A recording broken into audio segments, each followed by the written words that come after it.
Yo people, welcome, it's your boy C6, Deck 1, Deck 2, episode 48. Now we just filmed 25 minutes and unfortunately it wasn't recorded. Let me double check just to make sure that it's recorded. Alright. Alright. It's working. It's working. So yes, episode 48.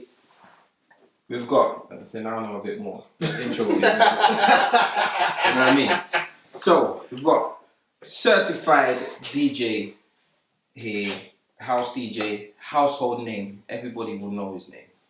He's been doing his thing way back from the Grime days. And when you find out who he is, you will know his name also.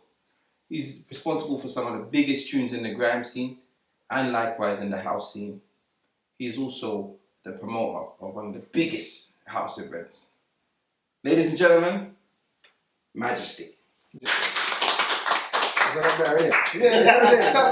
Sometimes take two is always better. But yeah, so as I said, we got into it, we recorded, and I fucked up in it. So I'm gonna ask some of the same questions, and we're gonna pretend you never heard what I'm asking. So Majesty. Yeah, that's such a bossy name, you know. It's like royalty, innit? Her Majesty, His Majesty. How did you get that name, bro? Do you want the cherry on top or you want the truth? Oh wow! Just say the truth and then chuck the cherry on top. Alright. The reality of it is, it was just it was a tune I liked by Mace called Majesty. It's just a freestyle, just ripping it out, and I thought, wow, this would be a sick name.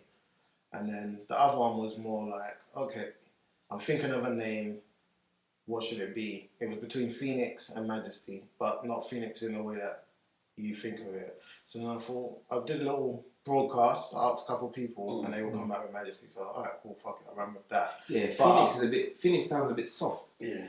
If you think about Gladiators, yeah? Mm-hmm. It's a girl, isn't it? Phoenix was a girl. In the Gladiators. Oh, what do you mean? Oh, what? Like IGV? Yeah. Shadow, you got Shadow, you got Rhino, and then you got Phoenix and Star. Oh, yeah, I know. I didn't even clock that. But yeah, so I just thought to myself, alright, Majesty's going to put myself under a little bit of pressure. Because people are going to hear the name and be like, okay, obviously this guy's saying he's the best, basically. Yeah. He's above royalty. Yeah. So I thought, okay, if you put yourself under pressure, you're more likely to perform. And that's pressure make diamonds in them. Yeah. Yeah, exactly. Yeah. So I just thought, yeah, I'll go with that. And that's basically how I chose it. Okay, and then when did you start? So when did you get into music? Let's go way back to the beginning. Do you want the whole story? No, I didn't give you the whole story. Yeah, well, then give us the whole story, man. Let us know the whole story. Alright, so long story short, got into trouble with the police. I was on community service. There was a guy on there, I don't want to say his name because he might not want that. He was there too. And long story short, we ended up doing some business together. Just quickly, what did you do at community service? Why was I there? So what did you do whilst you were there? Had to clean the River Thames, had to paint and clean schools, gardening, bricklaying. Yeah, because I did community service. You started getting bare hours, boy.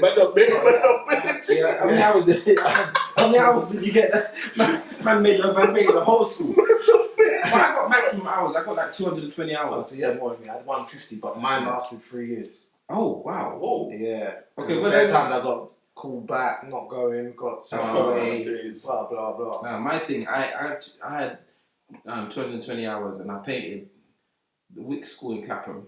Every time I see the school, I smile. I painted. And you know what we did, yeah? We cut down the bushes in West Norwood train station. So you sound like it's on the same time. West Norwood train station, bro, like I remember, you know, and then one time there was these girls passing and I forgot where I was, innit? Oh, you forgot. Got the high vest. I forgot every time. I said, yo, like community service. Whatever it says on the back, I can't remember what it says. It doesn't say community service, but it says something. That makes yeah, man. I remember. And then when you're bad, you're in the thing doing woodwork.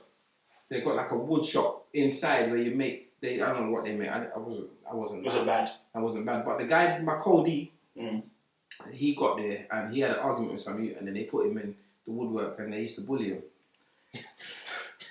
Terrible. I'm saying if you can't handle yourself at community service, jail. You're lucky you missed jail. Yeah. You know what I mean? Anyway, sorry to digress.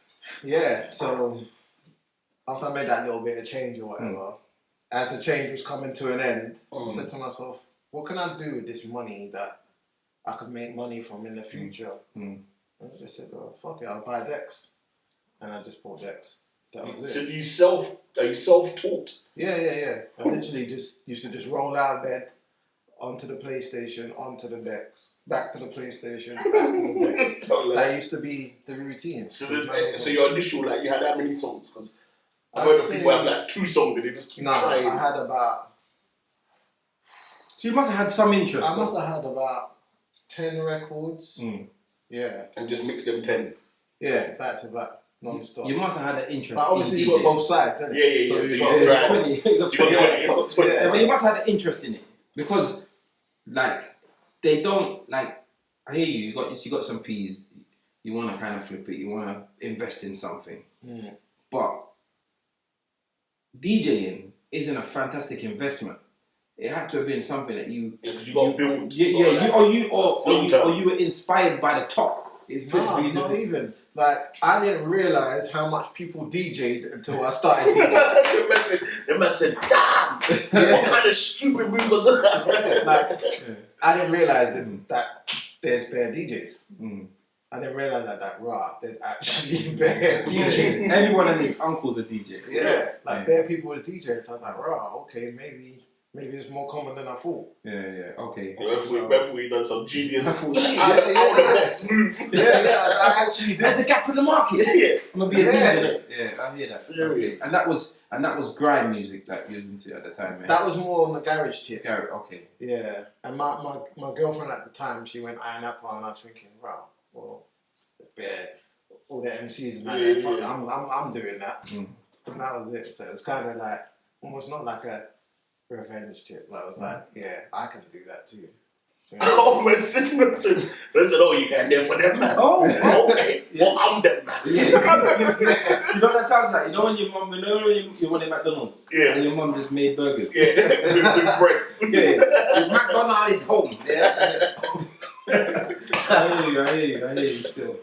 Okay. So that was the initial entrance into it. Yeah. All right. Cool. So how did you elevate and become Pac-Man? Okay, so literally a friend of mine has said, like on their estate, I had a couple of my boys used to MC, and they said, oh, you could be our DJ, you could be Pac-Man. I was like, alright, cool. So I just ran with that, and then it just kind of ran from there. It was just organic. Like we had a little crew, and then I hooked up with MC Versatile. So I hooked up with him. That's like, but even before that, his dad and my dad and his dad are friends. So it was always kind of like he used to see him in the bar, blah blah blah. So that was an organic connection there, and then from there, then it just started the music. I think it was the Pay As You Go. Pay As You Go was on Radio 1. For me, that was the set that said to me, "There's no more of this garage stuff for me." Oh, is it? Yeah. That Radio 1 set was the set where it was like, okay, this is the music. The bars, the beats, the whole thing together was like, yeah, this is it. So would you call Pay As You Go grime? There was elements of garage, but the later stuff, before the Heartless thing happened, that basically I would say made Wiley move from garage to grime. Yeah, because Wiley was like, not that he wasn't like the biggest member in Pay As You Go, but he wasn't, because like Major Ace was like the guy, God's Gift was the guy. Even Plague, I reckon. And I'd say Maxwell. And Maxwell, there was.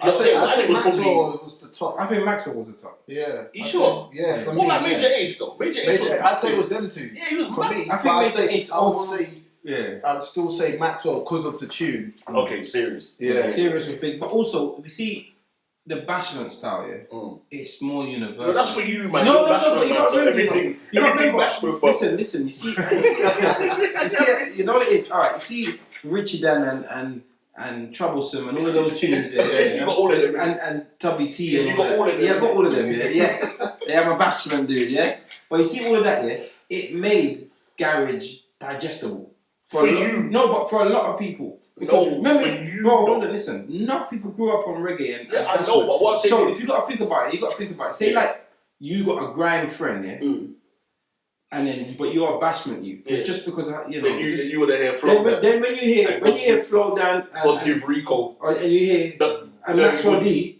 it's digestible. That just makes him more palatable for a lot more people. No, That's I what I get mean. what you're saying. You know what I'm saying? But I think Major Ace was the better. No, I think you just like I remember back in the day when I used to hear Page You Go. I remember like Major Ace. It's Major Ace passed away now. But you never heard Maxwell without. No. I never heard Major without Maxwell. So if you had two MCs, to be fair, it was one of them two, and then you might get played. Yeah. And then whatever else happened. But you're right. Wiley wasn't the top. No.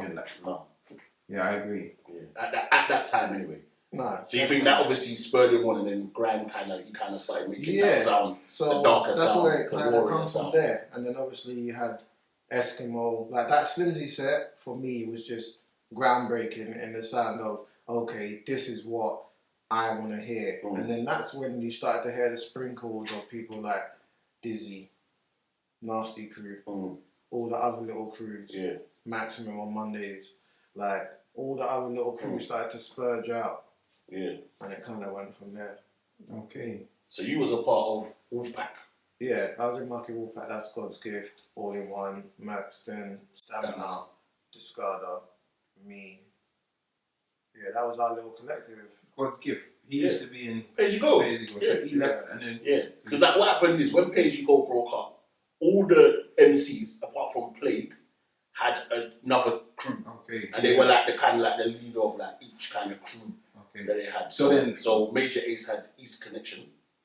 Major Ace and East Connection. East Connection and Special Delivery. And Special Delivery. Yeah. But I'd say East Connection. No. East Connection was Diesel, and then there was Under. Okay, so Solid. Yeah. So it wasn't really him. So he had Special Delivery. Maxwell had Musketeers, and God's Gift had Mucky Wolf, and Wiley had No Deep. Yeah, and then Plague kind of just was MCing as Plague in it. Yeah. So he must have. Okay, I've never heard of Plague to be honest. No, Plague of the hero saves the day. He used to like sing. Still never heard of him. He's waiting. Oh yeah. What's his verse on I don't remember. You're not talking Are about. you ready for the dance tonight? No, you know. No way. Yeah, no way. Is he on that? I think he's on that. Well, then I don't know him. Yeah. Unfortunately. Okay. But he was alright in there. You get me? So Mucky Wolfpack. Yeah. So Mucky Wolfpack. Yeah. You're from South. Yeah. They're from East. How did that link up? Literally, as I said earlier, I used to work in a record shop in Peckham called Music Emporium. Shout out to Ozzy. So just working in there, my first step was like, okay, how can I get into the music?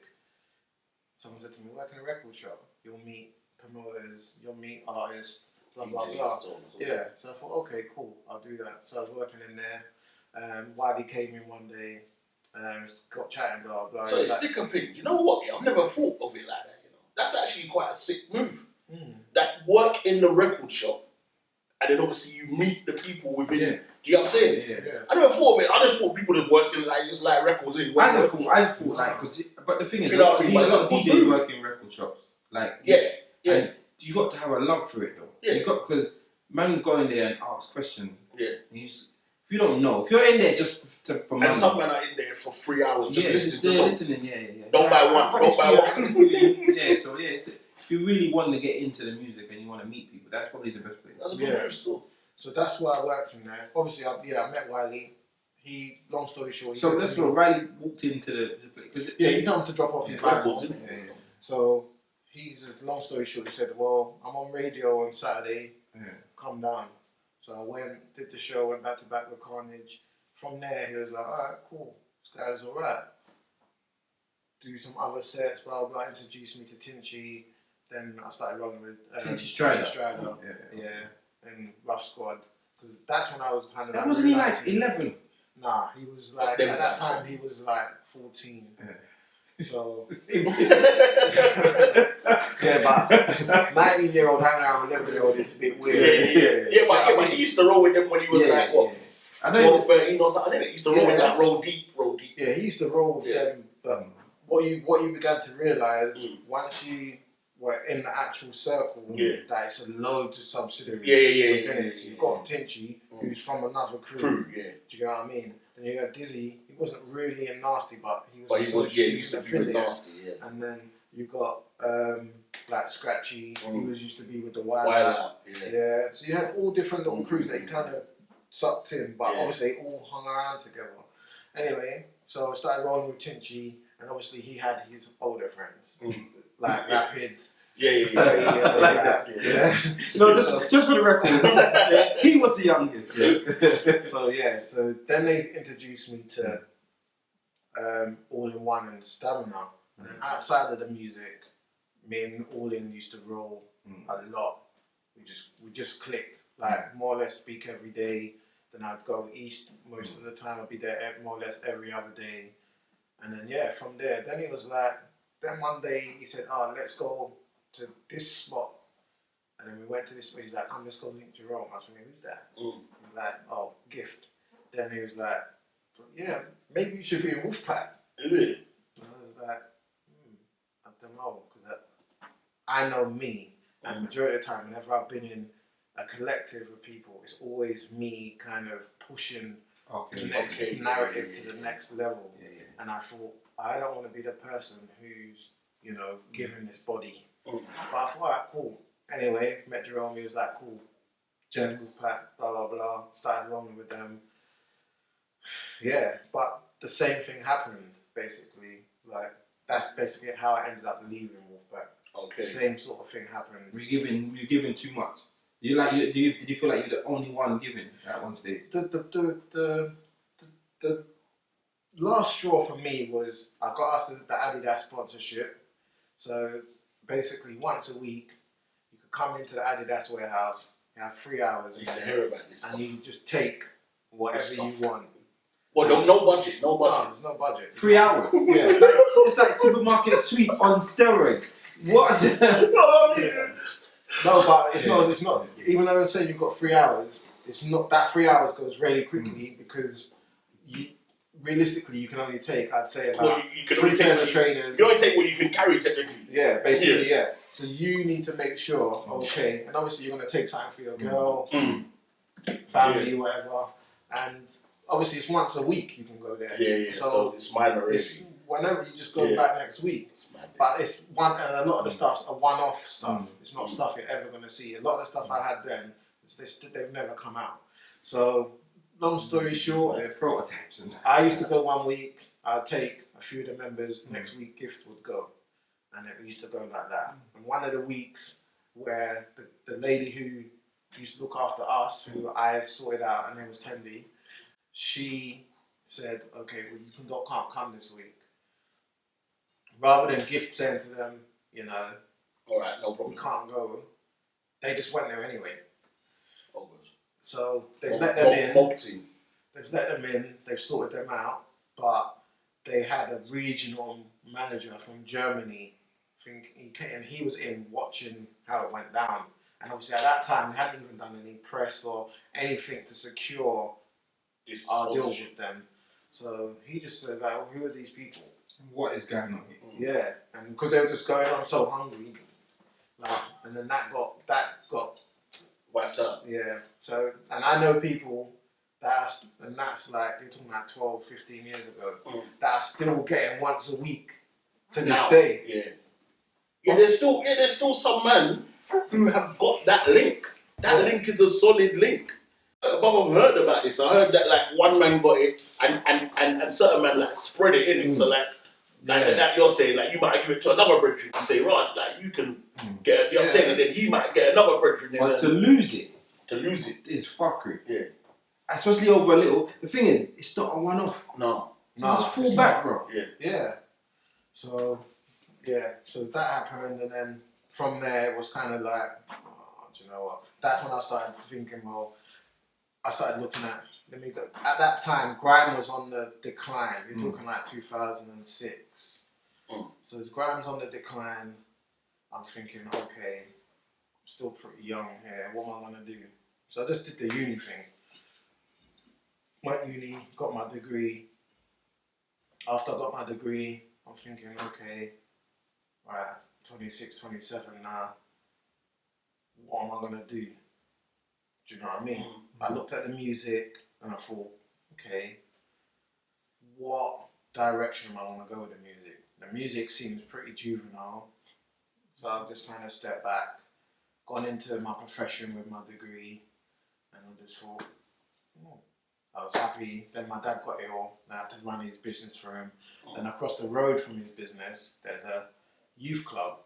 So every day after work. Can we add in the shop that your dad like?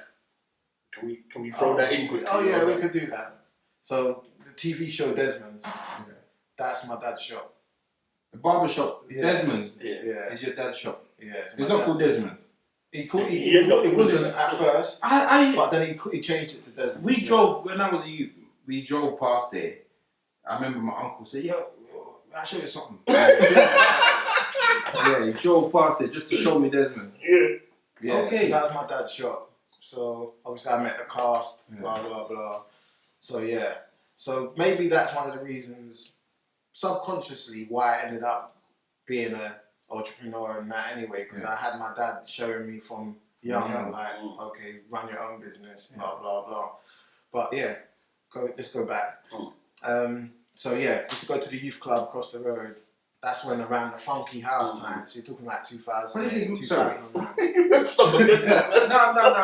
No. But big up your dad though, for real, because obviously he's got a barber shop, and then he's also getting double money from his barber shop. He's using it as a setting for a show, and only the outside is the shop though. The inside was the setting. Alright, but either way, you're getting paid. But it still looks like the Desmond. If you drove past, you say, right, that's the Desmond shop. Yeah, well, you must have been getting paid for it. Yeah. But anyway, what I'm saying is, I just want to understand, because you're saying the youth club. Yeah. But you're saying you're 26. Yeah. How? You used to go there when he was old. That's what I'm saying. How did that work out? I used to go there and just basically help the kids, teach them how to DJ. So you went there. Blah, blah, blah. Okay. So you went there as a big man. Yeah. Like, I used to go there and just practice hosting. Yeah. Okay. So, because you know the thing is, the term youth club. I ain't been to a youth club since I was about 14, 15. So in my head, like the big man is supposed to be in there, isn't it? Okay. Yeah. So for my vision. That's why I want to clear up the vision. It wasn't really youth club like that. It wasn't youth club like table tennis. It was more like music based. Yeah. So it was like both their decks producing. Okay. You know what I mean? Yeah. Music. It's not that's right. It isn't the typical. It isn't what you're thinking. People playing games. They're 14 year olds. Move, man. I'm on the decks now. No, it wasn't like that. It was more like, if you were into music, anyone who's from South, Peckham predominantly, you definitely had been to Bellenden once, regardless of the age. Okay. That makes sense. Now. I just needed to clear it up. Yeah, we need to clear it up still. Because we know what it is, we don't need to clear it. Yeah, we don't need, in my head I'm thinking, there's nothing to clear up, because we know, okay, when you're in there, what it is in there. It's literally music, DJing, that's it. Okay, so you're in there now, and so we discovered your... So a couple man in there playing funky house, so I'm like, okay, dropping some grime beats, or grimy beats. I'm thinking, okay, this is a bit like grime, maybe I could mess with this. So then I started to get a little collection here and there, and then I started like, okay, cool. Then I started to dip my foot into the water. So I said to a brethren, he was a resident at Fridge on a Sunday, Persona, JJ Lennon. So I said to him, I need to test myself out and see if I've got this, like if I understand it. So is there any way I could play? And he said, alright, leave it with me, let me see what I can do. And he said, okay, on this day or this week, come down and play. I was like, okay, cool. So I didn't know how it was. So what I done, I just planned out the set. I had the names of the tunes in my phone, what I'm gonna play next on the CDs, blah blah blah. I went in there and I absolutely killed it in there. And he was like, right, you shut it down, blah blah blah. And I thought, okay, yeah, maybe I do get it. And then kind of went from there, and I kind of started. But at that point, I didn't understand there was a difference between funky and house. Okay. So that's when me and him had a little long debate. Me and him and there was two other people in it. I can't remember still. It was outside till 2. It was one till 2 that finished, and he was like, Cosmic wasn't in with you. maybe Could it might be Because when we say debate, and funky, I'm thinking Cosmic had to have been it. It might have been still. Yeah. If it was a 2-2 as well, it might have been. And the debate was funky is better than house. That's when I fully started to integrate into the house. I started to leave the funky to the side, and I moved fully with the house. And I said to one of my brethren, house is the way, follow me to this route. And he was like, nah. So that was kind of it. But that debate always stood in my mind, because there's a few conversations through my journey that I've had with people where they've kind of always questioned what I was doing. And that conversation stuck with me, because they was like, well, this person's getting 3 bills of booking, they're getting paid, blah, blah, blah. And I was thinking, wow, 3 bills for an hour, that's big peas. But I've got brethren now in the house thing that are on 10 bags a set, and there's a big difference.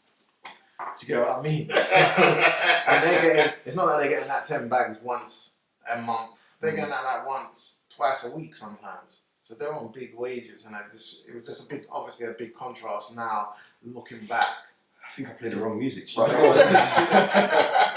know what I mean? So, but that was an interesting conversation on the views of it, and obviously that's where we are when we're younger. Our views are sometimes you're blinkered of But you know what it is? It's a you know, because I would probably still argue that same point today. Like funky's better than house. Yeah, but obviously I couldn't argue with regards to the wages. No, but I get you to I can still argue with regards to the music, but that's based on my own opinion. It's your preference. Because my preference. So I'm still not gonna say to you, rah, house is a better genre than funk. Funky house is even dead. It was Dumbs. Oh, okay. It was Dumbs. He was like, what are you giving me this CD? I remember I gave him the CD, he was like, what are you giving me this shit for? I hope when you play it, come to my room and play. Don't play this, you know.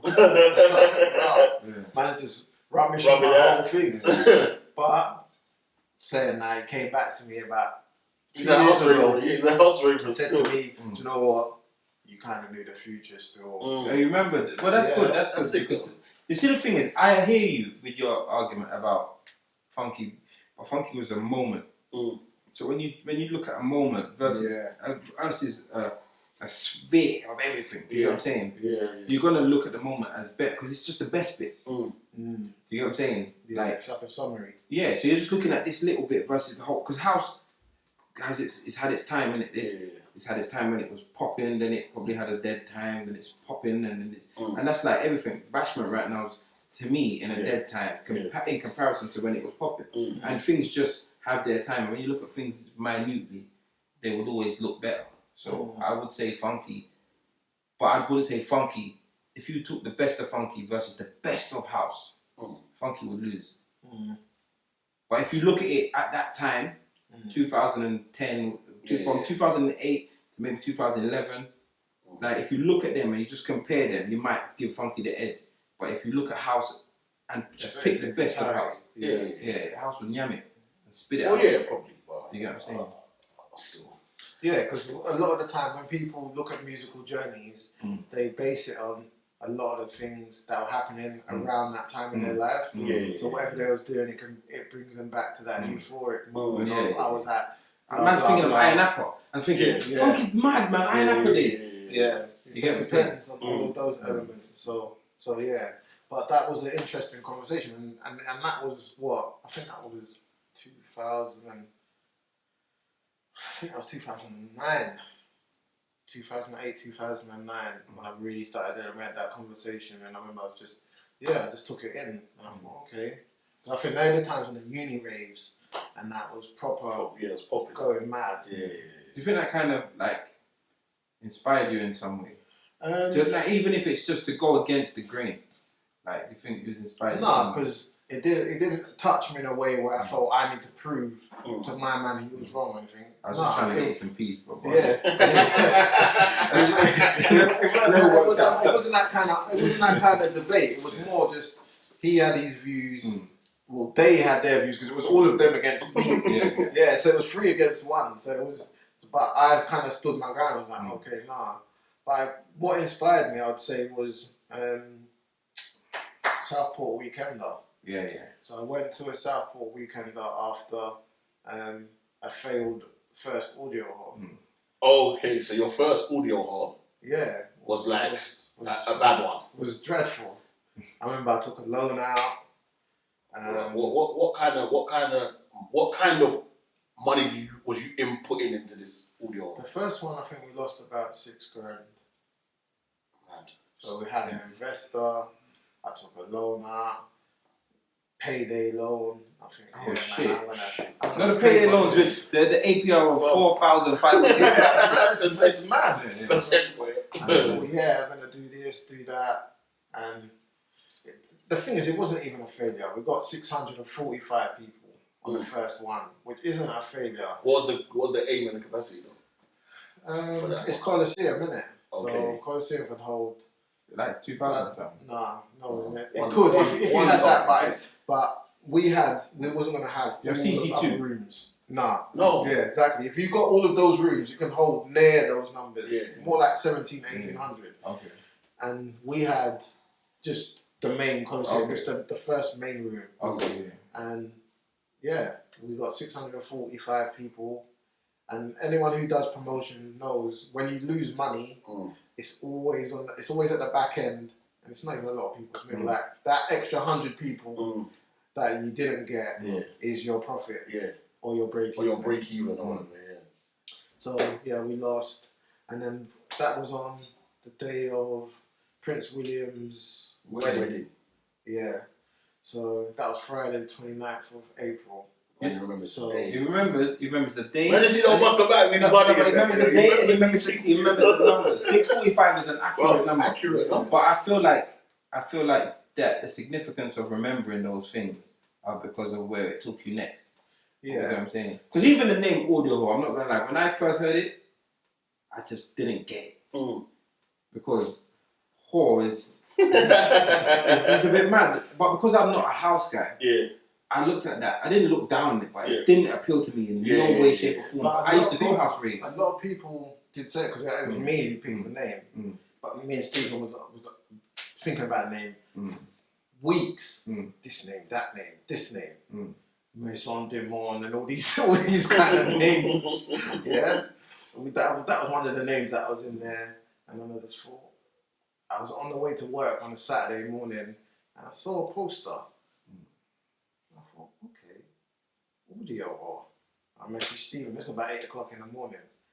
And when he woke up, he messaged me and was like, yeah, that one works. We just ran with it.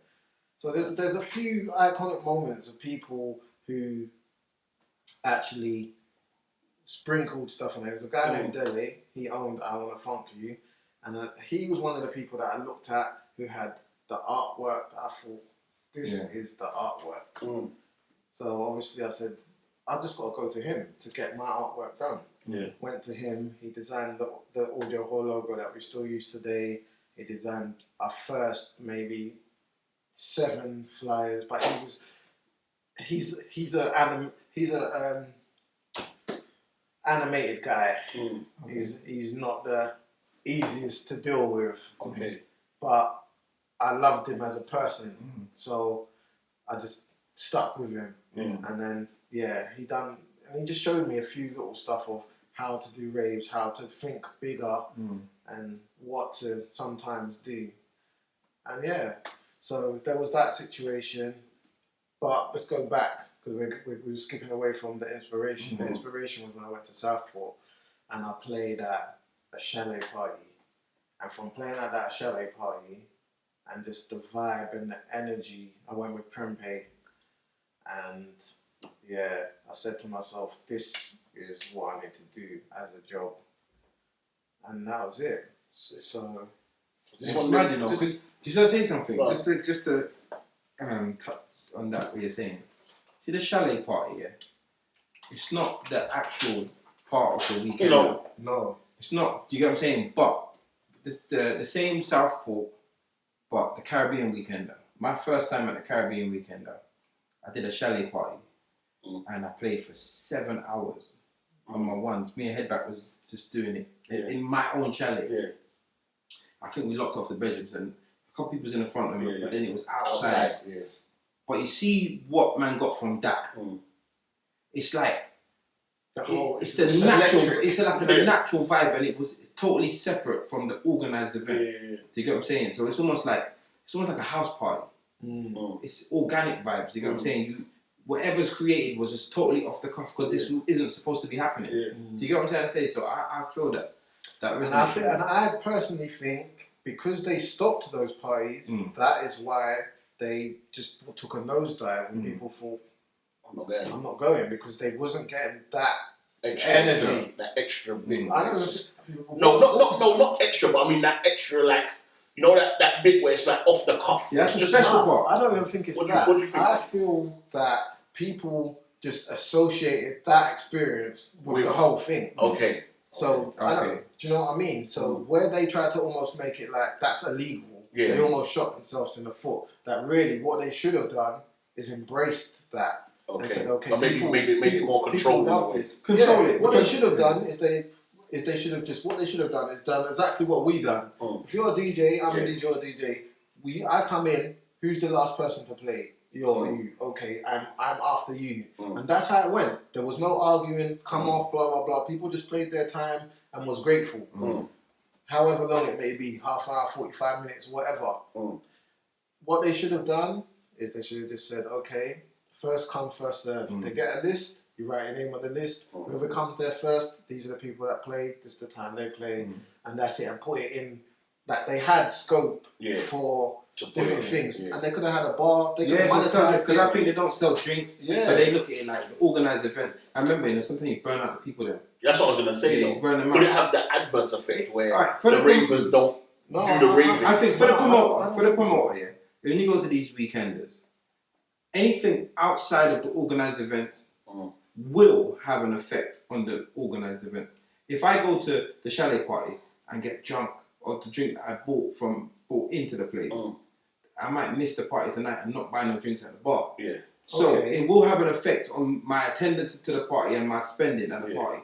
But when you said about monetizing it, if they said, look, we will have chalet parties, however, chalet number 1 and chalet number 500 are the only 2 ones that we're permitting. And these guys are, and kind of took a bit of control over it, and then got your bar or whatever, then you will find that you still give that energy because the ravers want it. Yes. But they're looking obviously into their pocket, which I understand.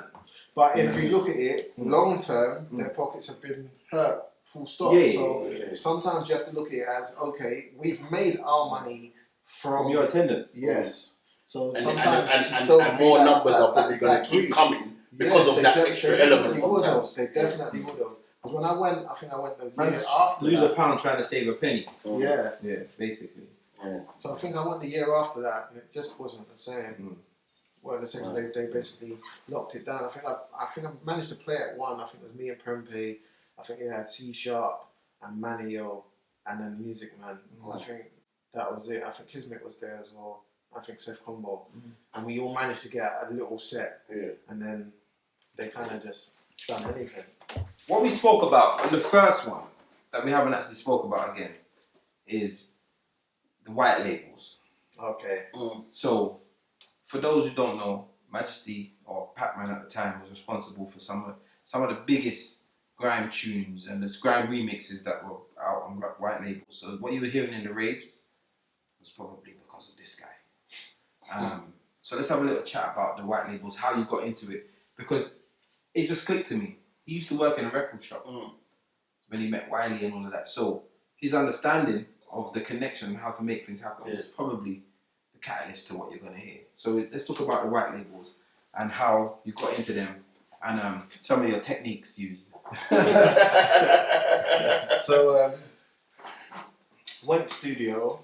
No, let's go back. I'll give S a little bit of credit. Yeah, I went Pure Silk. I heard this Shit, Pure Silk. in Bagley's. And I heard a tune. I heard a tune, Baby. And I thought, Whose event is that? that's DJS's. He still does that now. He does House of Silk. House of Silk. Yeah. Mad thing. Yeah. He's been at it. Yeah. Big him up still. Yeah, he's done Mad, he's done yeah. his thing. But his experience from back then is probably what's helped him Now. carry on, House of not Silk's make the a same mad mistakes and blah blah blah. But Yeah. so I thought, okay, I'm gonna go studio. Went studio, made this tune, 45 minutes, and I looked and I was thinking, how do I get my tune from a DAT tape to vinyl? So the first step was, I can't remember the name of it, I can't remember, it was a place in Brixton, yeah, and it was just some yardie, any dubs, they just cut me some dub, they cut my dub anyway. And Was it upstairs from Supertone? Yeah. Yeah. Anyway, the levels was mad. Yeah. But I thought, okay, so this is how I can play it now. So that's done. Pressure dubs them there. Yeah. But I want it on vinyl now. So I was like, oh. So I looked in the Rewind magazine. There was a place called Stones Throw. It was owned by Dominic Spreadlove. Yeah. Old school garage John. Anyway, long story short, when you first get into the music, you're gonna get bumped. Yeah. So long story short, I took my partner money. Yeah. Yeah. So I took Real Jamaican. Yeah. I took my partner money, and I thought, you know what? I'm gonna. You know, you asked you had an early. We can't swap. Something for there, you know. Get my hand though. Yeah. So I took my partner. I think that was $2.5 grand. I took the whole $2.5 grand, pressed up the tune, 500 copies, and I remember it. My sister had a little red Celica. This is way back. You're talking 2000. Yeah, 2005. I think that was 2004, 2005. And she took me around to all the record shops. I wasn't even driving them. Took me around to all the record shops. I dropped off the tune and just hoped for the best. So, Independence, all the record shops, Uptown, all of it was in there. And then I gave it 2 weeks and I called them. And they said, yeah, we sold out. We've been trying to get hold of you. I was like, rah, Eureka moment. And it's like, yeah. So ended up pressing more. Then same thing happened, pressing more. So money just coming out. Right, this music stuff really works. They say don't hit the jackpot. Yeah, it's sick. And that was it. Like 21 at the time, 22, thinking, right, okay, man, it's balling now. And really, it's just a little change, but that's how it went. And then from there, I just started doing more tunes and the links connected, and that's when it just started getting all mad. And then that's how obviously I met Stephen, my partner from Audio Hall, because I had a big catalogue then. So sometimes he was running Wiley's production, so all of Wiley's records he used to distribute them. And sometimes so he's been around. Yeah, he was 16 then. Oh, mad. 17. No, just turned 17 because he just got his license. I'll give it to Stephen because Stephen's someone who's he's been on point from a long time. Yeah, that sounds. I didn't know he would been around from like then, innit? Obviously, he now runs Eskimo Dance, innit? Yeah, but I didn't know he was I thought he just like done a little hustle while he could be bothered and said it. You know what I'm saying? But I didn't know he was around from. Yeah, so he had a brand new Corsa. I was like, right, Corsa. I had my little. I remember that, you know. But yeah, so sometimes this was the route. Yeah, so wake up Saturday, 11 o'clock, and this would last till 11 o'clock at night. So we would drive first we would go to West London. The West London shop was, I think that was not Hot Wax, something like that. It was called, that's going to bug me. But we went to that shop, then we would go to Bedford, then we would go to Northampton, Bedford. You know what's I thought mad? man was going to say that we're going west, London, east, yeah. north, south. You know what's mad though? That's the end route. You know what's mad, yeah? When he said West London, I'm glad I didn't cut him. Because I'm thinking dub vendor, innit? But that's reggae, innit? Yeah, Straight yeah. bashment, and I'm thinking, And they had one in Clapham as well. yeah, dub vendor and Clapham and that. But then, I'm just waiting for him to say it. So when he's saying the other shop, I'm like, that just goes to show that, like, widespread. Yeah, the music is mad, and there's something for it. Everywhere. And there's your own shop. Because I remember the first time I went to Black Market Records, yeah. My brother took me to Nicky Black Market's shop. I'm gone there, and I'm looking, and I'm thinking, Oh, none of these songs. none of them. I'm looking, there's not a buju in sight. Not a buckle in sight. I was properly thrown off. You know what I'm saying? So yeah. Sorry to keep cutting. No, that's cool. So And then gone to Bedford and from Northampton. there, and then we just come right round, back up in Southend, then come round to East, then back to South, and then Yard. And obviously then I was in a position where there was no sailor return. This is how much ran out. But obviously I'd have maybe So 10, 15 different. So you're doing wholesale record now? So I would say to them, right, how many of these you want? They only need to take 10 of each, Yeah. of each record. And it's $350 each time. For each 10 it's $350. So okay, so I've got 15 records or 20 on me. There you go, it's £700 each shot. That's madness. Do you get what I mean? And they're gonna sell because of the buzz that it's creating. So they And sometimes they gotta take it on the whim now. Because he's already got enough catalog. It's like they know, it's like when a record label comes to you in it and says, "Rah, I'm gonna give you a mill in it." On I don't know if you're gonna make a mill, but I'm gonna have to give you the mill because you've been doing it. Yeah, you've been doing it. And they're like, And then obviously I'm with Stephen, he's got all of Wiley's stuff. And that's how we used to just roll. We used to roll around. So now you see, And it's just basically just going around and just getting. It was basically almost like collecting 3 Ps. yeah. Mention 3 Ps. These are like you expect money. So let's talk about it now. So you said you had a big collection. Okay? So how did you get these collections? Were you making these I tunes? was like amassing that. So some tunes it would be like a man might have a tune if he's not in my direct circle. Well, it's my tune now. So that's it. Like my don doesn't know how to put out music. I'm putting out the music.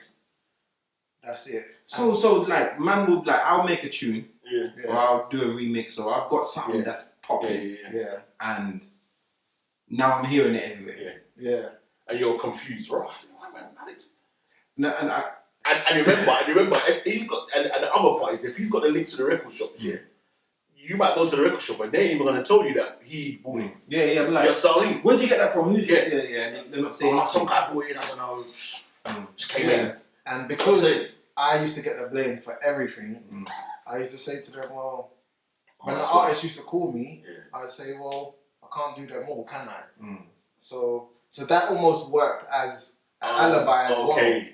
Like, everyone's saying this. Yeah. Oh, you'd be like, look, I've done 20 this month, but not that one. Yeah. You can say that to everyone. There's times where a person took a tune, because I had a brand called Pandora's Box, and that used to be like I think I used to see that. four little spicy tunes. Yeah. And someone said, okay, I think I'm going to use that name too, because it was branded. So all I done is I know all the pressing plants, I know all the people where you can get the records made. Just went into the shop, looked at the catalogue number, called up the pressing plant and said, I need 1,000 more of that catalogue number. And whichever one said, yeah, we'll do it, I'll just go. And then I found out which one it was, got the 1,000 and said, yeah, my man who ordered the first bit, he's paying. So I took the 1,000 units for free. So obviously sold it to someone else. You're trying to take the piss out of me. Just to break it down. Someone stole his idea. Stole what he was doing. He done his investigation. He found out eventually where it was pressed up. He's called up, used the catalogue number, ordered 1,000 more, gone to pick it up and said, don't worry, whoever's ordered this, I'm just here to pick it up. And left them with a bill. Did that ever come back to you? No, because they're gonna prove. Well, one, they would have to admit that they stole my idea. Yeah. Do you get what I mean? So they're not gonna come to me and say, "Why did you do that?" Yeah. I knew who did it. There's teeth and on they the knew. tooth. You knew who did it. I knew who did it, and Okay. they knew that what I did. Yeah. But they couldn't. Oh, Because you're both of basically, you are. because you're basically what you're doing is you're trying to put me in the firing line by using my brand name. Yeah. Which is wrong, because that could have been on top. Yeah. So that's why I thought, okay, well, I'll take the finances then. Because 1,000 units is 7.5 grand. So I thought, okay, well, I'll take the free money. So now that one is free money. Yeah. As opposed to going around collecting free money. Okay, so so let's talk about. So give us some examples of these white labels that you are responsible for. Baby's probably the one that made the most money. That was the first one that I used my partner money for. That one. So that was a good choice. Yeah, it was. Yeah. So I've always looked back and I've looked at. There's key moments where I've always kind of made a right decision that's always propelled it to the next element. And then that was almost like an introduction to anyone. So when I first met Target, he was like, and I was like, yeah, I'm the guy who made that. And he's like, oh, okay. So we just started reading over tunes. Yeah. We're in the pressing plant, started giving over tunes, blah, blah, blah. And it went from there. And then my relationship with Target has always been tight. Danny Weed. Like, there's a few people that I had, like, really close, knit, proper friendships with. Like, Wiley, I'd say he had a moment where I almost gave up DJing and he kind of spoke me into not giving up, yeah. Because that was when my dub plates got stolen. Is it? Yeah. 60 dubs. What? For what? Where did it? I was in the car, I went to do some other Shagouli stuff. Yeah. No, not even, it was a money thing. Left them in the car. Backseat job. Yeah, and then just broke into the car. Stratford Rex, come out my deck, my vinyl's going on with Vex. Yeah, it's mad. 60 dubs. Yeah, you know what it is, yeah? 60 Listen, dubs. every DJ or every sound dub's like £30. Yeah. every DJ or sound man have been through or know someone who's been through a lost story, and it's always from a car. I've done it twice. Happened to me. I left my controller in there. But every time I used to go out and do a booking, only thing certain times I would take out my car would be my laptop. Yeah. Because for some reason I'm like, the music's that's the most important thing. Let me take that out anyway. But anyway, I didn't even realise the controller was missing, and I went to set up at a party. Bought my speakers, setting up. Now, the fuck is the controller?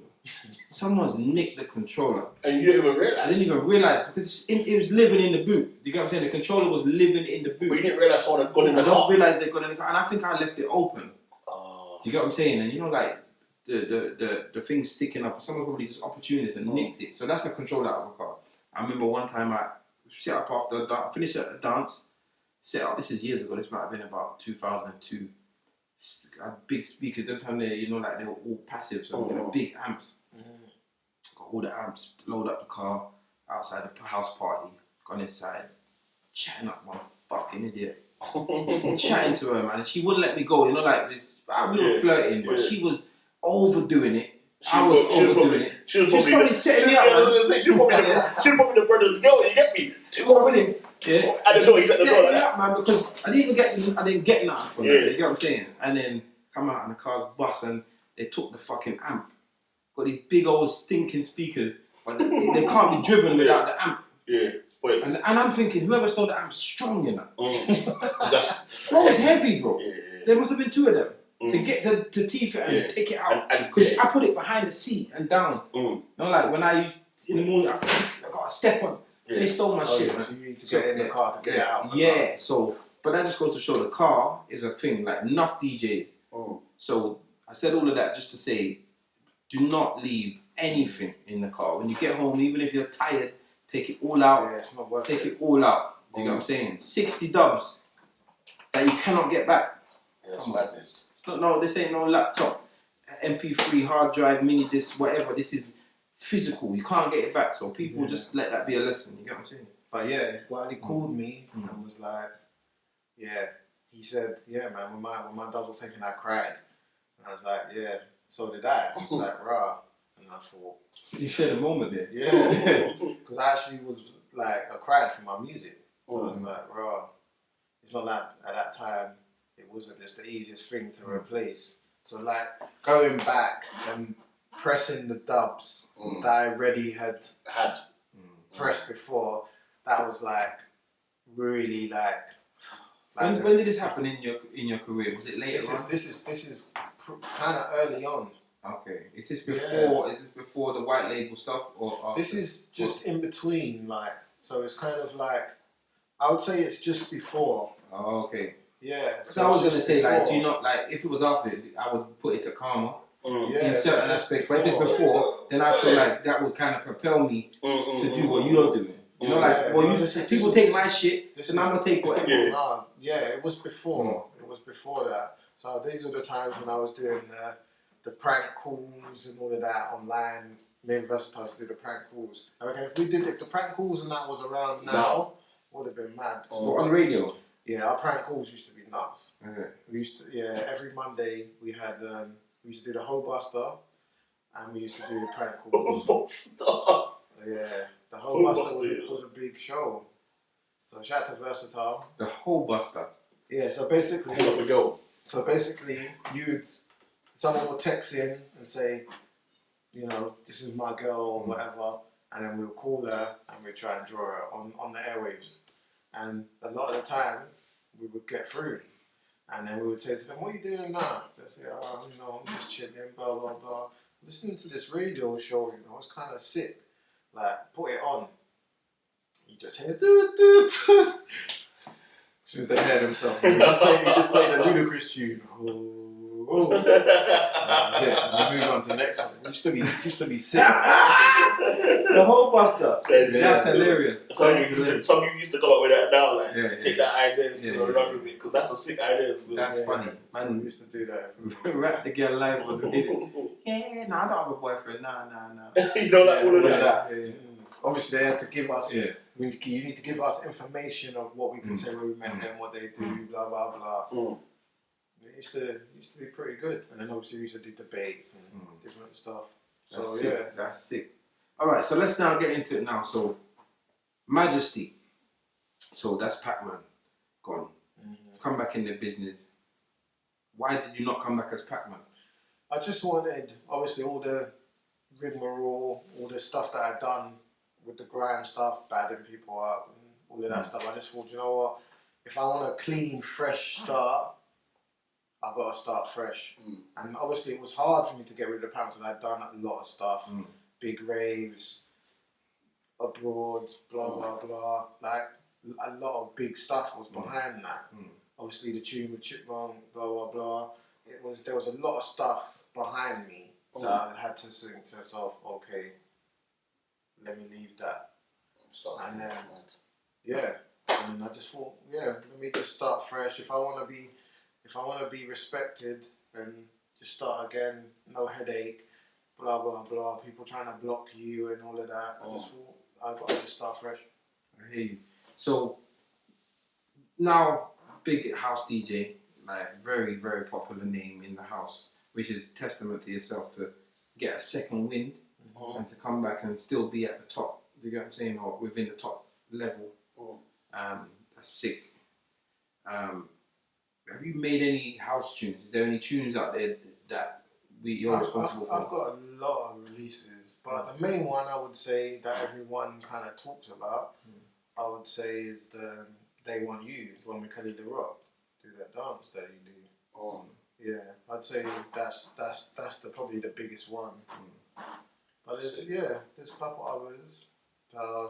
In regards to the global side of things, in regards to what took me to that next level with the other audiences, I would say the bigger tunes, pardon me, would be Ghetto Blaster, another tune called Drumming, went number one with another tune called Snap That. So Ghetto Blaster and Drummer were the ones that took me to the attention of like people like Steve Lawler he's one of the guys that I'm talking about that's on the 12 grand an hour, 15 grand, 20 grand sets. And it took me to the notice of that. And then he started managing me, and then I kind of was flirting with Defected. They was going to manage me, but then I said no to Defected, and then I went with Steve Lawler. That was more based on... You said you had a little artist. what's it called? Transfer fee off. Yeah. You know, like transfer battle. yeah, you know, like Manu and Arsenal are fighting for the same player. yeah, bro. Yeah, it was kind of like that. But really, when I look back in hindsight, Defected is one of the biggest labels in the world. Yeah. But I went with Steve Lawler because I felt that his sound represented who I was more. Okay. And I did it based on, I felt that was the right move for my music. Okay. But realistically, Defected, I basically said no to Barca, Yeah. and I went to maybe Arsenal. Yeah. Yeah. Okay. Because I thought my development for my football or my music would be better. Okay. Yeah. Sometimes going. But it didn't work. It didn't work out how it should have. Okay. So are you a 10 bag hour DJ? I wish. So where would you put yourself in that level? And you don't have to tell me a figure, but I put myself as a low level championship footballer. okay. So about a bag, up to a bag. Yeah, them kind of wages there, £800. Yeah. Okay. It's not bad. Yeah. All right, cool. So what's happening with Majesty now then? Like, what do you do now? Especially we've been in this big lockdown. Like, what's the plans going forward? But what are you doing now? Right now, I'm a busy guy in it, so obviously I've got the raves there. The raves is the pinnacle, and everything filters off of it. Okay. Yeah, everything filters down. So always, anyone who's doing business, make sure you take care of home first, and then everything else can filter out around it. It all cascades to. Yeah. So I've got Ticket Ad, which is a ticket site similar to like Ticketmaster and all of those sort of stuff. So that's recently got involved in that. Got a bit of crypto. I'm developing a game. I'm writing a book. So I just. You told me about that game still. Yeah. So you got a game like on When the phone? I came, that's what I was talking to the developer. Okay. I called him back. So yeah, so I'm just trying to just do loads of different stuff. And you say stuff you're into crypto, yeah? Yeah. Now I've recently kind of got into crypto as well. What any tips? I'm not. To be fair, Just my nephew's the guy in it. Yeah. My nephew, when he was 14, he had 150 bitcoins. 150 bitcoins at 14. Yeah, because he's from a young age he's been into what he's into. So he used those 100. He doesn't have those 150 coins now. Yeah, because he had those. They're like 40 bags each. Yeah, if he had 150 coins now, nobody could chat to him. I'd be in a yacht somewhere. Yeah. So has you got any though? Nah, and his friend, both of them had 150 coins each. But they just used them to buy things on the dark web. Yeah. Okay. So that's what they were in. So they had 150 coins and they got rid of 150 coins. Yeah. That is a mad. But you're talking about like. That's when it's early days. You're talking about 2007. Early days. Okay. When before it was a thing. Yeah, Before you're talking a long time. So he was in it a long time ago. Yeah, so if he had the foresight, that would have been mad. But he did this in essence. Yeah. He told us to get in it. Yeah. He told me at Christmas, just gone, when Bitcoin was £13,000, buy Bitcoin now. Yeah, because at Christmas it was. It was 30 bags. Yeah. And now it's 40. Yeah. Now it's 40. Yeah. I got a friend. No one told me this. I got a friend that bought 2. months. I got a friend that bought Look at the 2. growth. 27 bags. No one told me this, bro. But there's other crypto, there's other currency, there's other things that you can buy other. into. But at that rapid growth, I think Bitcoin's the daddy of it. But like, there's a few. So I feel like Bitcoin's gone now. Obviously, I've got Bitcoin. I've got a few other ones, but you have to find them. What you have to do is just look into what they stand for, and in the global and how they grow, things, how they look at how they grow. If you can see how they grow, then you can almost predict the growth of it. Do you get what I'm saying? But someone, a good source of mine, really thinks that Bitcoin will hit 100k. Yeah, I think so.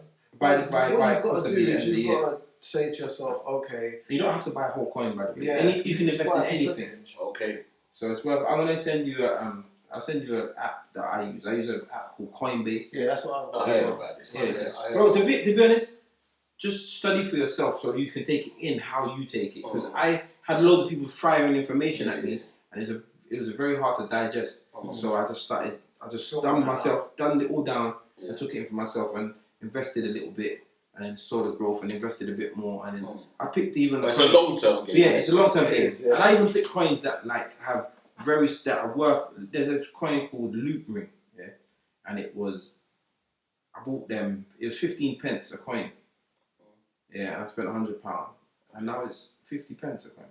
So there's just growth. That there's still that same percentage of growth. Do you get what I'm saying? And it's not a lot of money. He could even take out what he spent and leave still the profit in The there profit. and let that grow. But the way how you have to look at it is don't put anything you're not willing to lose. Okay, I heard. Or you put what you can manage. Like, you get what I'm saying? That's interesting. So what raves? So raves are the home then. Yeah. So and then I noticed you just named everything other than DJing. So we're going to speak about the raves, and then we're going to get back to you DJing. So what raves do we look out for, and do we know Majesty is associated with? Got audio whore, got throwback, got siesta, got bass tone, got proximity, and the other ones I'd rather not. Okay. So the other ones you don't. So the other raves you don't know if you're going to a Majesty rave, but those are the ones that like you know. Yeah. Cool, and they're all house. Yeah, I'd say so. Predominantly. So when you do like a room 2, you need to hold up me in facts. Okay. Yeah. But facts. There's been room 2s. We're not in them. There's room 2s. We don't really do the R&B. No, we don't play R&B. We play. What do we play? What do we play? No, well, you got room 2s that play other music. Yeah. No. Throwback. In throwback. There you go. Yeah, but that's new, isn't it? We only just started that. Oh yeah, okay, but there you go. But Yeah, we still so ain't got don't worry, the. man. We ain't got the crew though. What's going on? Don't worry, we'll give you the bird call with it. We'll give you the bird call. You know the daddies as well. You know your raves are, especially my man. He's a dark horse. Yeah. Oh, yeah. Right now, facts here is you know what? You know when there's a saying like, "Who ate all the pies?" Yeah, this man, his fingers is in every pie, pie out there. You know? It's like he's gone to the fish and chip shop and just put his finger in every single pie. Not go out without facts right now. But about Majesty, you know, I don't like that. You get me? We say you learn. Yeah, bro, you have to see. He was doing raves way before me. Yeah. Inspiration breed inspiration, and Definitely. You know, but I will say, you know what? I'm just gonna say a couple of things. I've heard your name so much during lockdown, for many different reasons, and it's quite inspiring to me because it just goes to show that you don't let nothing. This big pandemic has crippled so many people, and where it cripples people mostly is in their mind. You get what I'm saying? But you haven't allowed it to stop you. So we don't need to talk about what's going on, but you ain't allowed it to stop you. And that's an inspiration, because this podcast was born in lockdown, and we're using the momentum, and we're talking about DJing, we're talking about all the stuff that ain't even actually happening because we're in a pandemic. Do you get what I'm saying? But we're not allowing it to stop us. But me keeping my eyes out on the road and seeing who's doing what and who's involved in what. Just trying to say that you're doing good things, man, and it's not going unnoticed. For those who know, it's not going unnoticed. All I would say to anyone is, when you're in situations, just always try to see the light at the end of the tunnel. Just try and even if it's baby steps, do you get what I mean? It's a step forward from where you was yesterday, and like I saw a little podcast the other day I'm mad nervous with Andy Cole, and he said something, and I thought, this is the next kind of mentality that when he was at Man United, they never lost games, they just ran out of time. That's sick. Yeah, we never lost that game. Time ran out. That's sick. We would have won. We would have won. Give us another 10. We'd have won. Yeah. Man, then you can use that on your girl as well. You know? If she says, "Listen, you finished," babe, time run out, man. Yeah, You know what I'm saying? you know what I mean? But it shows the mindset. And a lot, anything that you can achieve in life, anything you want to do, it's all here. Yeah. Everything that you do, like if I look back at everything, all the people that I know that have done well, if you look at them, they all have similarities in their way of thinking, everything. They might be different people, but they've got core thinking that is the same, and their glass is always half full. Yeah, that's it. Yeah, again, the glass half full person is a winner. Yeah. The person who's glass is half empty. Yeah. It's always a loss. You know what I'm saying? 'Cause that's what you're ever looking at. That's where your mind's at. Your mind's always telling you. The optimist versus the pessimist. You know, like there's so many different ways of thinking. All right, and just the last thing before we wrap up. We had fantastic 25 minutes before. Just by the way, I just wanted to touch back on that. Majesty, the DJ. What's coming up? What's going on? There's loads and loads of sets, but I'm not going to lie to you. In the pandemic, it's changed my mindset. Not obviously DJing is still my passion, but there's loads now.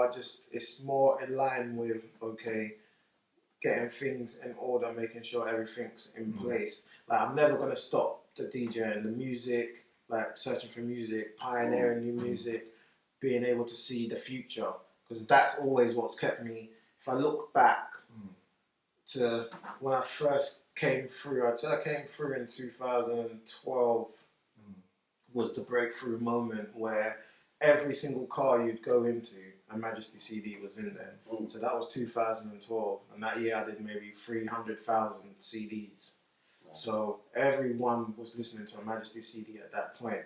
But what's kept me in that position, I would say amongst the top tier, where if you go back over the years, my name will always be on a flyer, is just being able to read the music and see the direction of, this is the next sound that's coming through. This is the next sound. This is the next sound.